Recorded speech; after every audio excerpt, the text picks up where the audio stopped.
man who once lived in San Diego is killed on the battlefield fighting for the terror group ISIS.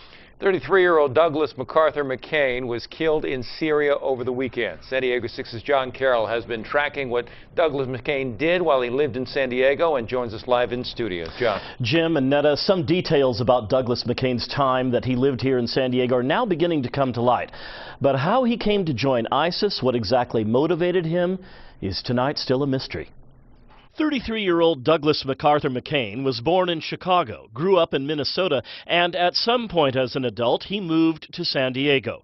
He went to City College. The college confirmed that on Tuesday, but they would not say when he went there, for how long, or if he graduated. We know he worked for a time at a restaurant inside this defunct market on 54th Street. McCain's family, most of whom still live in Minnesota, told reporters they were notified over the weekend that he was killed in Syria.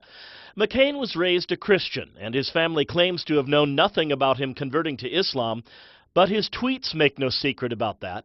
At the top of his Twitter page, he says, "It's Islam over everything." Further down, a tweet sent on June 26th, "It takes a warrior to understand a warrior. Pray for ISIS." He posted a complete English translation of a speech delivered earlier this year by the leader of ISIS. It reaffirms everything we've been saying, that the world community, San Diegans, Americans, are directly affected by what's going on. Local Chaldean leader Mark Arabo has been sounding the alarm about ISIS for the last 3 months. He has succeeded in getting Congress to pass a resolution, and the United Nations as well, aimed at getting Iraqi minorities, primarily Chaldean Christians, out of Iraq. The news about McCain fighting and dying for ISIS simply confirmed his worst fears about what's going on. We need to protect our national security. And members of Congress, all of them right now, should cut their vacation short, spend their Labor Day in Washington, working to make sure they protect the American people. One more tweet from McCain sent on May 14th. He says, "I reverted to Islam 10 years ago. I will never look back. The best thing that ever happened to me."